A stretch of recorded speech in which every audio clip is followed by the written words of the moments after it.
अस्सलाम वालेकुम प्यारे बच्चों। तो प्यारे बच्चों कैसे हैं आप सब? प्यारे बच्चों, अब मैं आपको हजरत लूत अलैहिस्सलाम किस्सा सुनाती हूँ। आप हजरत इब्राहीम अलैहिस्सलाम के सगे भतीजे थे।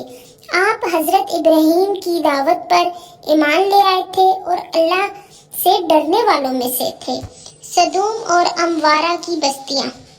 अल्लाह ने आपको पैगंबरी से नवाजा और हुक्म दिया कि उर्दन की दो बस्तियों सदूम और अमवारा के लोग बेहद बिगड़ गए हैं, इन्हें जाकर हदायत के रास्ते पर ले आए। आपने अल्लाह के हुक्म पर लब्बैक कहते हुए उर्दन का रुख किया और पहले सदूम नामी बस्ती में पहुंचे। अहले सदूम की हालत। प्यारे बच्चों, इस बस्ती के लोग काफिर तो थे ही, लेकिन इसके अलावा और भी कई बुराइयों में मुब्तला थे। बेहयाई के काम करना, रास्ते में लोगों को लूट लेना, डाके डालना, राह चलते लोगों का पत्थर मारकर सर फाड़ देना, मुसाफिरों से इनका सामान छीन लेना और बाज औकात तो वो लोगों को कत्ल भी कर दिया करते थे। अहले सदूम को अमान की दावत। चुनांचे आपने इन्हें ईमान और नेकियों की दावत देते हुए ये कहा, ऐ लोगों, अल्लाह ने मुझे तुम पर लोगों की तरफ पैगंबर बनाकर भेजा है ताकि मैं तुम्हें अल्लाह का पैगाम पहुंचा दूं। देखो, मैं तुम्हारा खैर ख्वाह हूँ। मेरी बात मानो, ये कुफ्र छोड़ दो, गुनाहों से बाज आ जाओ, बेहयाई के कामों से बचो, अल्लाह का हुक्म मानो। ऐ मेरी कौम, अल्लाह का हुक्म मानो, अल्लाह के अजाब से बचो और याद रखो इन बातों को समझकर कि मैं तुमसे कोई बदला नहीं लेना चाहता और ना ही तुम्हारे शुक्रिया की उम्मीद रखता हूँ। मुझे तो मेरा अल्लाह मेरे काम का अजर देगा। अहले समूद का जवाब। इन लोगों ने ये सारी बातें सुनकर जवाब दिया, ऐ लूत, ये बातें ना करो, हमें समझाना छोड़ दो, हम नहीं मानने वाले। अगर तुम बाज ना आए तो हम तुम्हें अपनी बस्ती से निकाल देंगे। और बड़े अकड़ते हुए उल्टा ये धमकी दी, अगर तुम अपने बात में सच्चे हो तो जिस अजाब की धमकी हमें देते हो वो हम पर ले आओ।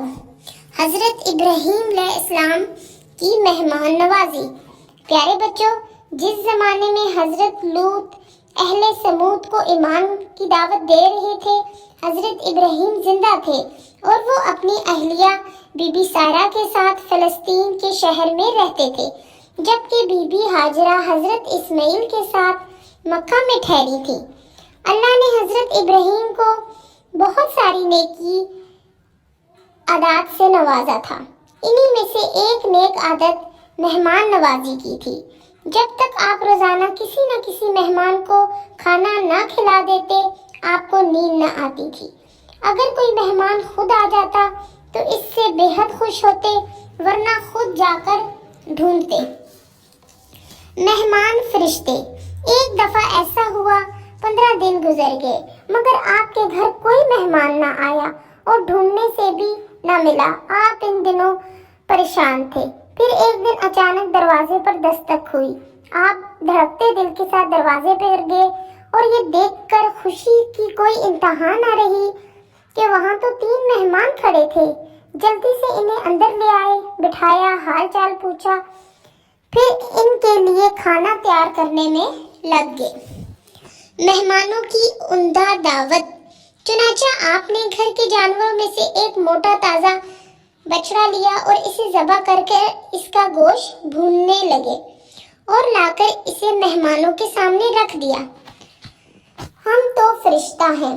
फिर आपने मेहमानों को खाना खिलाने को कहा, मगर ये क्या, वो तो खाने की तरफ हाथ ही नहीं बढ़ा रहे थे।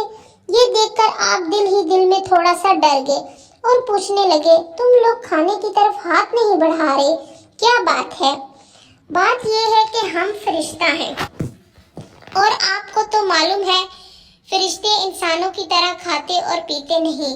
हमें तो अल्लाह ने इसलिए भेजा है कि जाकर कौमे लूत पर अजाब नाजिल करें और रास्ते में आपसे मिलने के लिए आए हैं ताकि आपको एक खुशखबरी दें। वो ये कि अल्लाह आपको बीबी सारा से एक बेटा देगा اور اللہ نے تو اس کا نام بھی رکھا ہے اور وہ ہے اسحاق۔ وہ بڑے نیک اور خدا کے پیغمبر ہوں گے۔ بڑھاپے میں اولاد۔ بی بی سارا پردے کے پیچھے سے یہ ساری بات سن رہی تھی۔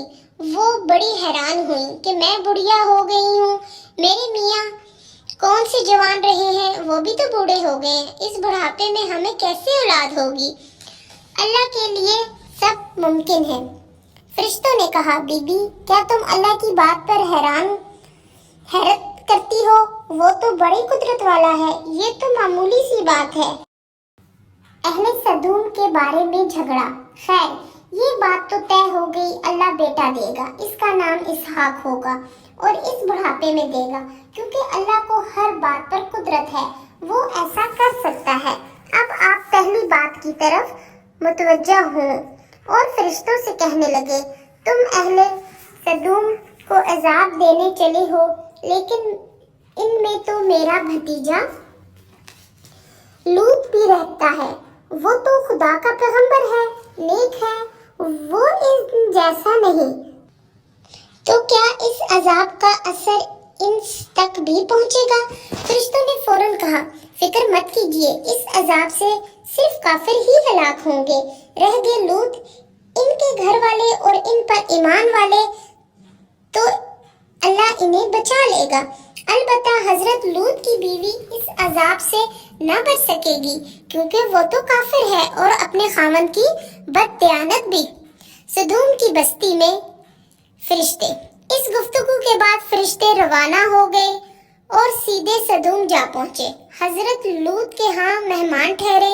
فرشتوں نے جاتے ہی اپنی حقیقت بھی بتا دی اور آنے کی غرض کا بھی ذکر کیا کہ وہ اللہ کے حکم سے اہل سمود کو ان کی نافرمانی کی وجہ سے عذاب دے کر ہلاک کرنے آئے ہیں۔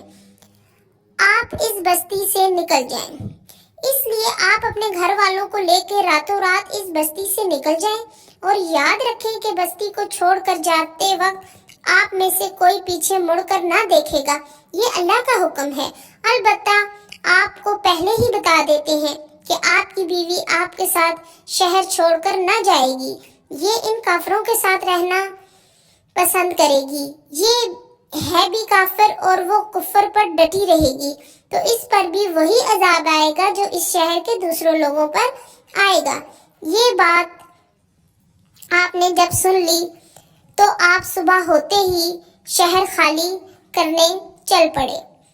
اب صبح ہو گئی، غرض حضرت لوط سب گھر والوں اور ایمان لانے والوں کو لے کر راتوں رات بستی سے نکل گئے، پیچھے صرف کافر رہ گئے تھے۔